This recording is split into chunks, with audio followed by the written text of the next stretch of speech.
Ashamaa harka fuunee kabajamtootaaf jaalatamtoota hordoftoota chaanaalii Maartii akkam jirtu nagaa fayyaa keessanii ani nagaa koodha kan biyya keessas kan biyya alaas jirtan hundumti keessanuu nagaan waaqayyoo iddoo jirtanitti isiniif haa baay'atu akkam jirtu ani nagaa koodha baga fayyaa naa taatan hundumti keessanuu warroonni maatii koo hin taane sabiskiraayib laayik gochuudhaan maatii koo naa ta'a koomentii naa barreessaa isiniin jechuu jaaladha har'a mata duree bareedduu takka qabadheen dhufe kanaafuu mata dureen sunis maalummaa kee beekii jedha. Maalummaa kee beekii kan jedhu irratti mata duree qabadhee dhufee jira. Isa kanatti immoo akka bahartan abdii guddaan qaba. Namicha tokkotu hoolota horsiisaa ture. Hoolota horsiisuu san keessatti gaaf tokko hoolaa horsiisuu keessatti ilmoo leencaa fuudhee hoolota keessatti makee wajjin guddisuu barbaade. Silaa amala hoolaa hundi keenyayyuu ni beekna. Amalli ishee gawwaa yookiin laaftudha. Leenci immoo ni beekna. Leenci humna gaarii qaba. Gootummaas qaba. Humnas qaba. Garuu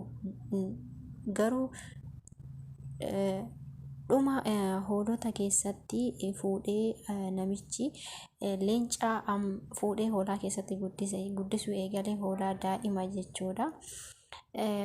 Amala hoolotaa fudhatee guddate. Amalata hoolotaa fudhatee guddate leenci sun jechuudha. Garuu leenci jalqaba irratti daa'ima.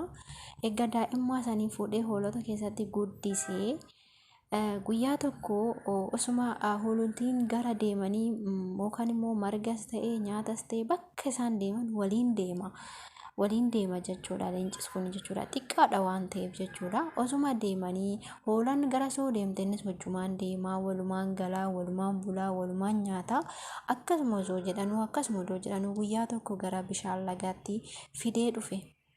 Namichi hoolota horsiisu sun jechuudha akka bishaan dhuganiif gara galaana bishaan dhuganitti fidee dhufe. Yennaa fidee dhufu hundi isaaniitu bishaan kana dhuguudhaaf gad jedhan. Yennaa gad jedhan kana hoolaan illee gad jettee dhugdi. Leenci illee gad jedhee dhuga. Garuu leenci kuni bishaan keessatti gaaddidduu isaa of arge. Gaaddidduu isaa kana yoo of laalu dabbasaa bichaadha. Nafti isaa, qaamni isaa hundusaatu gishee qabaa dabbasaadha. Garuu hoolaa homaa dabbasaan qabdu haa ta'uutii garuu baay'ee hangas hin dheeratu. Yoo hoolaa laalu hoolaan mataan ishee yookaan dabbasaan ishee xixiqqaadha gabaabaadha. Ani maalan ta'e isaan keessaa adda ta'ee mataan koo rifeensi koo hagana gurguddatee jedhe leenci. Jedheetuma yaaddoo keessa gale. Achiin bishaan kana dhuganii gara manaatti dacha'anii deemanii guyyaa lammataa irratti yookaan immoo bishaan kana dhuguudhaaf garana dhufan. Dacha'anii dhufan guyyaa biraatti jechuudha. Osoo dhufaa jiranuu galaana san biratti yookaan danni yookaan caakkatu jira. Achi yeroo hinnaa gahan bishaan dhuguu yennaa gahanii leenci guddaan tokko itti gadi bahe hoolotatti jechuudha. Achiin leenci hoolaa keessatti guddatte suni gadi baatetti maal gootaa hoolota keessaa ati bar caakkatti galtaa jetteen leenca caakkaa keessaa gadi ba'ee gara hoolotatti makamuuf dhufe tokko argitee ati bar caakkaa keessaa galtaa hoolota keessaa miti jetteen. Achiin leencichis kan caakkaa keessaa gadi ba'e sun atis bari qeerransa leenca bar maaliif caakkaan galle atis hoolota keessa jirta barii jedhe. Lakki ani hooladha jedheen. Lakki ati hoolaa miti qeerransa leencaa jedheen. Achiin deebi'ee koottumee jedheen leenci yeroo dura jalqaba caakkaa keessaa itti gadi ba'e sun jechuudha. Koottuu waliin bishaan dhugnaa jedheen. Fudhatee deemee bishaan waliin dhuguu gad jedhan.